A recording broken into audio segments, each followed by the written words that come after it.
On today's show, we'll be talking about hormonal imbalance and what you can do about it.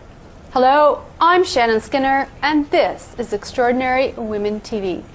My first guest is Kelly Nolan. She's a hormonal specialist, a hormone specialist rather, and she's here to shed some light on hormonal imbalances, menopause, perimenopause, and what you can do about the symptoms.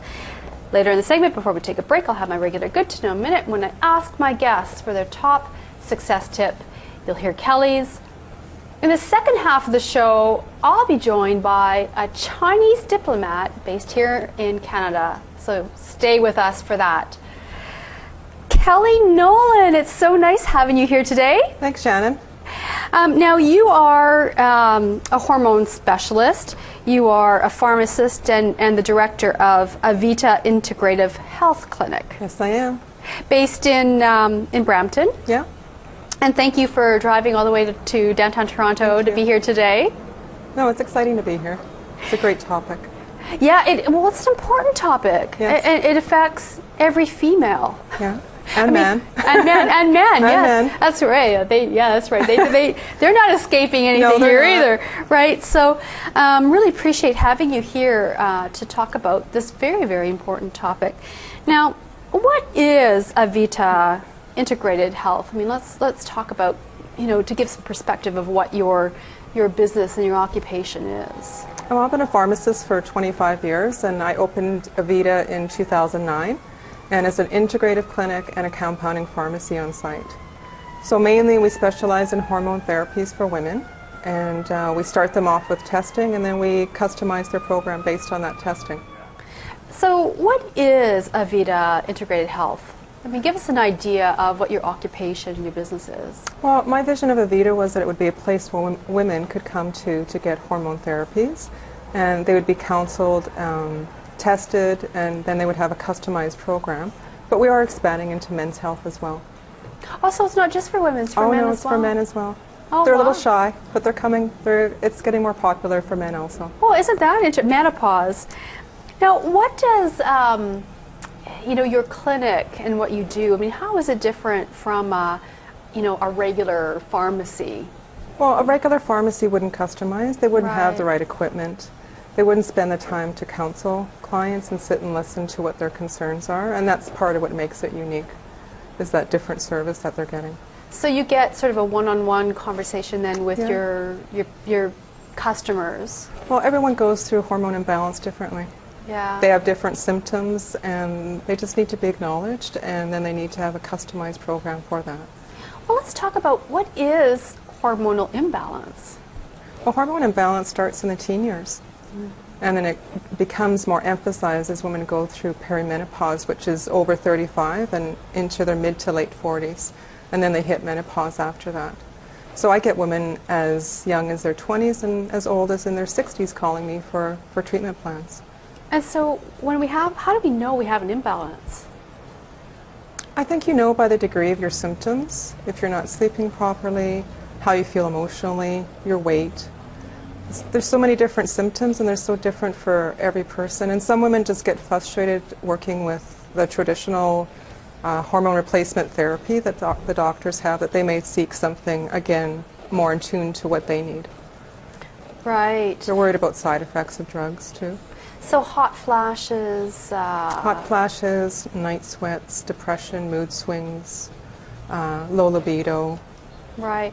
But, is it easy enough for people just to say, well, do doctors label someone as having a traditional doctor, like traditional medicine? I mean, would they label somebody as having a hormonal imbalance, or would they label their symptoms as necessarily something else? I mean, are they looking for hormonal imbalance, or is this something that's different within your... I think it's different. I don't think they have the time to look for that. So most of their clients are going to end up on antidepressants, sleeping pills, pills for anxiety. And really, once their cycle's finished, they just don't even look at that aspect of their health again. Okay. They just think it's finished and it's a closed door. And so this is where you're different. You customize. And, Definitely. Why is is menopause such a challenge for women anyway? I mean, what happens with the hormones that makes us makes us crazy? Makes us crazy. But what is it about it that is, with menopause especially, that happens in the body? It's such a challenge for women. I think a lot of it is definitely the emotional side for them. That's always one flag for them. They just don't even feel like the same person anymore. And it's becoming a greater, problem area, I guess, just based on our general health as well. If they go into perimenopause and menopause and they already have symptoms of poor health or poor digestion or chronic illness, then they're probably going to struggle even more than somebody that doesn't have those concerns. Right. So I think just our health in general is different than it was 20 years ago. Our food isn't as good, our stress is higher, and all that affects us as well. I've heard some women say that they didn't realize that they were experiencing menopause symptoms until they were on the other side of menopause, and they looked back and they said, okay, that's what it was. Yeah. Some of us may call it our midlife crisis. Okay. But I think what it is their hormones are changing. And then factor into their partners going through a similar circumstance, but they just may not recognize it. And yeah, because it's I've been reading a lot more about men and their hormonal changes, and now there's more of an open discussion, an attitude toward what's happening with their bodies. And then picture a household where there's the mom and dad are going through hormone change, and then there's teenagers. There's a lot of hormone change under that one roof, and it can be very challenging for everybody. Some expert had said to me once that the hormones are the most powerful things in the body, because that's what creates us. It's what makes us a male or a female. Well, is that true? We call it an anti-aging program. And not just looking at it from a cosmetic perspective, but just hormones are what drives our body. It's the oil in our engine, and it definitely keeps us healthy. So as those become depleted, then it becomes an issue for other aspects of our health as well. Right. Diabetes, cholesterol, hypertension, things that we may not even recognize. Oh yeah, right. We don't realize that.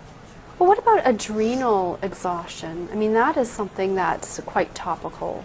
Yeah, I think it's becoming more recognized, again, not by the medical profession, but certainly by the clients coming in. They're worried about that. And what does that have to do with hormonal imbalances? Well, your adrenal gland produces hormones, so once, if a woman's not cycling anymore, then her body is dependent on that adrenal gland. And that adrenal gland is also part of her fight or flight or stress response. So if she's gone through a lot of stress or is in a very stressful circumstance or life, both physically or emotionally, she's not going to be prepared to produce the hormones that her body needs. So she may become very fatigued from that. Right. And it affects her weight. Her cortisol levels will go up high as well. So in terms of teens, I mean, can teens experience adrenal exhaustion too if they're maybe drinking too much coffee? I mean, are there stimulants that can affect the adrenal glands and then affect the hormones? Absolutely. Okay. Yeah. I think their weight affects it as well. If they're overweight, their cortisol levels will be affected again. We do have some teens coming in that you'd be surprised at their adrenal functions, very low. So, I mean, they're 20 years behind us, and they already have adrenal exhaustion. Oh, wow. So it's a very powerful area, but I always try to encourage women to take care of it prior to going into menopause. Be prepared for that. You know, the adrenal glands are your fight or flight response, so they're your stress response. They're part of your immune system as well, so you have to preserve that. So the more stressed you are, the more stress and pressure you're putting on your adrenal glands, and then the more that's going to... That area becomes depleted. Depleted, and it creates hormonal imbalance. Yeah, a typical example may be somebody that's gone through stress and handled it well, and then the next year they fall apart because their adrenal function finally recognizes that it's been depleted. Ah, also there can be a delay. Yeah, there's a delayed response to that. Well, isn't that interesting? Now, one of the things that you do, or you work with, is Bioidentical hormone therapy, which is very popular. I think Suzanne Summers she did. Made that one quite popular, and I did read her book about it. Let's talk about what is that. Bioidentical hormones are creams, and mostly we make them in cream form, but they're identical in structure to what our body has. So it fits, we call it like a lock and key, and we recognize that one size does not fit all. So that's why it's important that again, that program is customized for that client. But bioidentical means it's identical in chemical structure to what your body has. And then what happens is it works more effectively and there's less side effects from that. So the traditional synthetic drugs wouldn't have that aspect at all because they're synthetic. Right. And so this is, it's natural. It's natural. It's naturally sourced, but it is a drug. Mm-hmm. You know, and so I typically start clients off at low dosages and we work them up if we need to. But we always start off at a low dosage. And how do you know? It begins with a saliva test. It begins with a saliva Okay. test, and that creates a baseline. And we test 5 different hormone levels from that one test. Right. So estrogen, progesterone, testosterone, and DHA and morning cortisol are tested from that one tube, basically. And do women go in at a certain time in their cycle to get tested, or? If it's a kit they take home. So Okay, if they're got it, still yeah. cycling, then they'll test between day 19 to 21. Great. I'll just to get this. If not, they can test any time. If they're not cycling anymore, they'll test any time of the month then. This is your saliva hormone test kit. This is what you can expect to take home with you. What's in it? There's a little tube in there, a little test tube that we get the clients to spit in.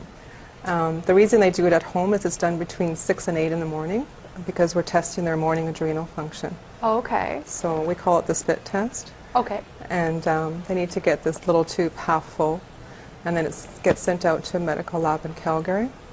And we get the results back in about 14 days to our clinic. And then from that, we'll research a treatment plan for them. And then what happens is that you create a cream.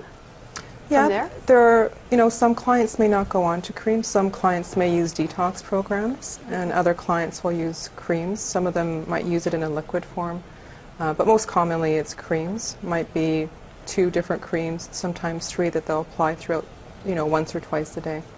We try to make it as simple as possible for them, just to fit into their own routine. And so they just put, for the ones that are using cream, just put the cream on their body. Very and small that's amount of cream. Yeah. Yeah, often it's anywhere from 0.1 to 0.5 mils, which is really a small amount of concentrated cream, and they'll just rotate the site.